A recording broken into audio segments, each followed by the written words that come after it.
Hi, my name is Ken McAlpine. Welcome to today's episode of Our Ventura Television. Today's guest is the very special and talented Dallas Woodburn. Dallas published her first two books as a teenager, 3 a.m. and There's a Huge Pimple on My Nose. Both collections of short stories received critical acclaim. She's continued to be a presence in the writing world. Her short fiction has been published in numerous literary journals, earning a nomination for the prestigious Pushcart Prize. Her plays have been produced in Los Angeles and New York, and she is currently working pretty much full-time on a novel courtesy of a Steinbeck Fellowship in Creative Writing. She's also the founder of Write On for Literacy. If you want to learn more about Dallas and her writing, you can go to DallasWoodburnPR.com or writeonbooks.org. That's write as in W-R-I-T-E.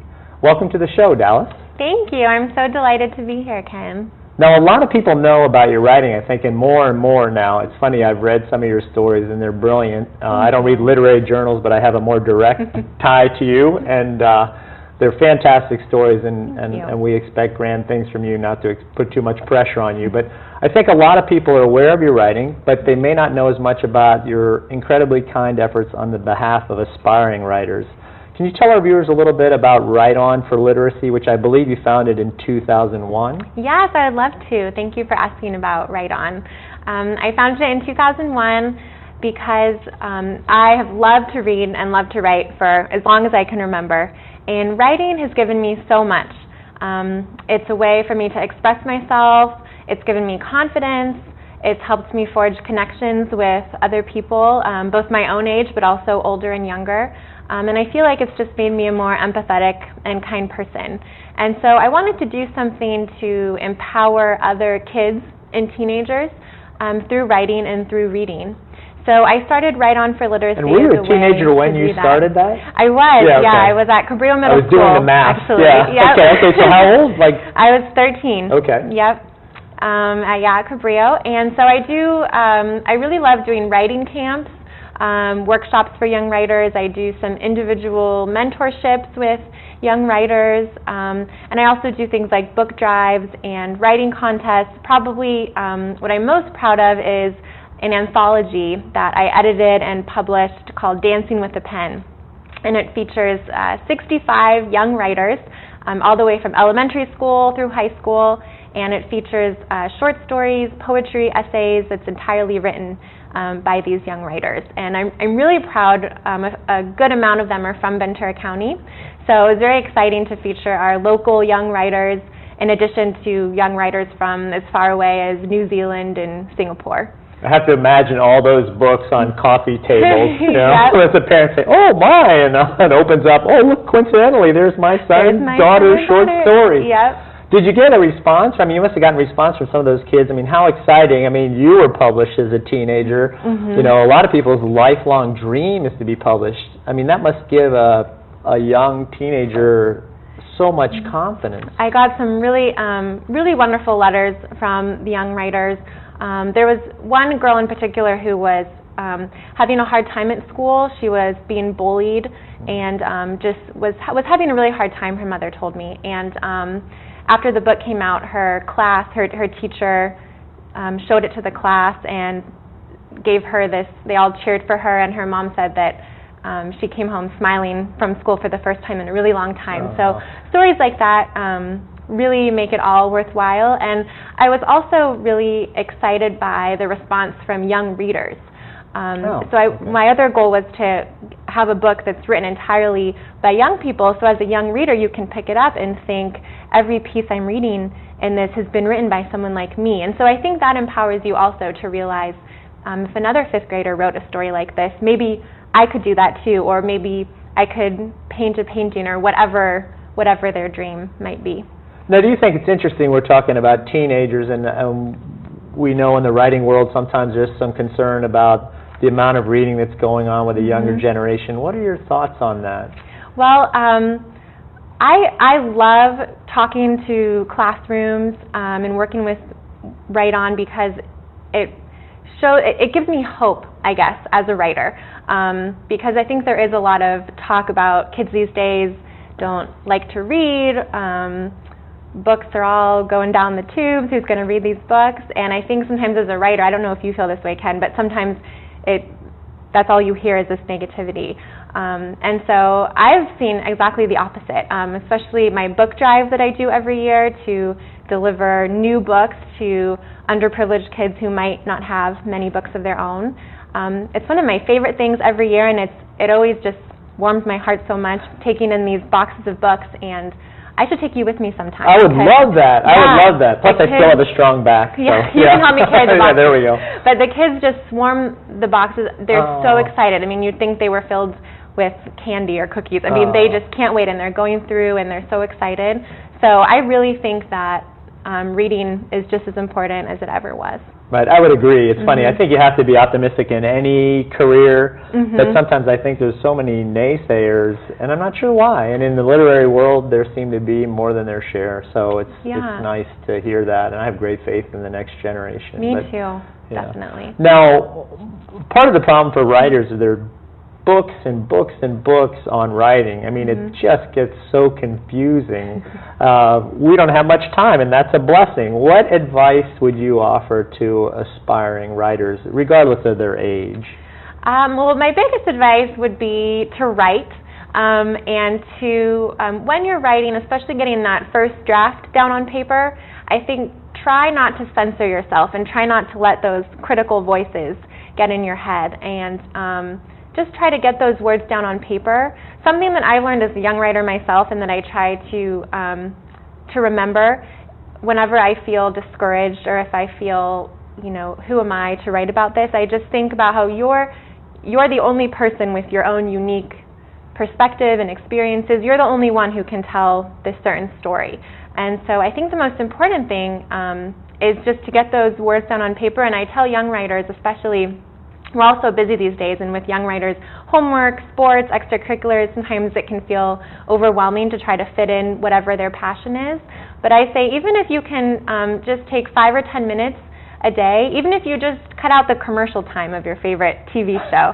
That's how I wrote my first 2 books while I was still in school. Is it really? Just 10 or 15 minutes every day. When you do it consistently, it really adds up. And so I also tell, when I talk in classrooms, I say, even if writing isn't your passion, whatever your passion is, if you can just carve out a little bit of time every day, I think you'll really be surprised how much that can add up. That's great advice, because I think a lot of people see the end product and it's kind of daunting. It's this big, thick thing, and they think, how in the world can I do that? And I've heard numerous stories about writers who literally put 15 minutes. And who doesn't have 15 minutes? Exactly. I mean, even the Pope has 15 minutes, So, it really adds up. That's great advice. And just out of curiosity, too, you've mentioned this briefly, but what satisfies you? What is it about writing that satisfies you? It's a great question. I think there's multiple layers to it. Sometimes the act of writing, I don't know how you feel, but sometimes the blank page or the act of writing isn't the most satisfying to me. I love the feeling of having written, but sometimes if I get in the zone and I'm really in the story, the act of writing it is incredibly satisfying. And I've learned to really take satisfaction from the journey as opposed to just being focused on the end result. One of my favorite quotes is, I heard it from Coach John Wooden. I think it's from Cervantes. But it's about the journey is better than the end, so to really enjoy that process. But then that's great advice, too, because the journey is where you spend most of your time. Exactly. Right? So if you're too just focused on the end product or on publication, that's not as satisfying. But I also do get a lot of satisfaction from being able to meet young writers or people who have read my work and who have been inspired by it, or who maybe it's helped them get through a tough time in their life, or they felt inspired to write their own story or poem after reading something of mine. That's incredibly satisfying and inspiring too. It's amazing what people take from words, isn't it? It is. I mean, you hear, the pen is mightier than the sword, and I don't know if I had to go one-on-one with somebody, I might choose the sword. But it is so true. I mean, people must approach you and say, I read that story, and it just touched me, and that has to feel good. It does. I write a lot of stories for Chicken Soup for the Soul also. And they have a really big network where they send out a newsletter every week to subscribers, and they pick a different story from one of their anthologies to feature in their newsletter. And it's been really neat. I've received emails from people different countries far away that read my story, and often maybe it's a story I wrote years ago, but to think that it still helps someone. And then you have to recollect it, don't you? Yeah, it's like, oh, that was about right. So yeah, I mean, I think words and stories and I mean any types of art, but it's all about connections with people, and I just think it's the more connections we can forge, I think that's always a good thing. Yeah, it makes the world a better place, Definitely. I think, doesn't it? Yeah. And I thought that was an interesting point you raised earlier. I think a lot of writers suffer from this, is what gives me the right to write this? I just think that's a great point, because that seems to be sort of something that makes a writer tense up. You know, I'm not good enough, I don't deserve to be telling people this. But like you said, I think that's a wonderful way to look at it, that you have your own unique perspective. I mean, I know as a professional, I wrestle with that. And it's sometimes a hard thing to let go, but when you do, yeah. Yeah, I mean, and I tell kids that as well, that maybe you're only 10 years old, but you know what it's like to be 10 years old, you know? I don't know what it's like anymore. I remember, but I'm not living it like you are. And I also think sometimes with writing, or with anything, that whatever your dream might be, that sometimes maybe there's something about you that you think of as a disadvantage, but usually that might be something that makes you unique. And so I've learned to try to turn those into my advantage. So when I was in high school, I started writing articles for teen magazines based on my own perspective. So some older writers might have thought I had a disadvantage, that I was only a teenager, but I was able to turn that around and say, actually, maybe it could be an advantage, that it's my own unique perspective that I have. And so I think whatever challenges you're facing, or whatever makes you unique, whatever makes you uniquely you, it's something that you can really tap into, whether it's creatively or just for your own perspective. And when you let go with that first draft and just get it all out, that's got to be sort of a satisfying thing too. You're not criticizing, you're just doing your best to tell a heartfelt story. Exactly. You're writing from your core, from deep inside. I usually try to, I don't know about you, Ken, but when I'm doing the first draft especially, I try to forget that anyone else is ever going to read it, to try to just get those editing voices away and to only do it for myself. Right.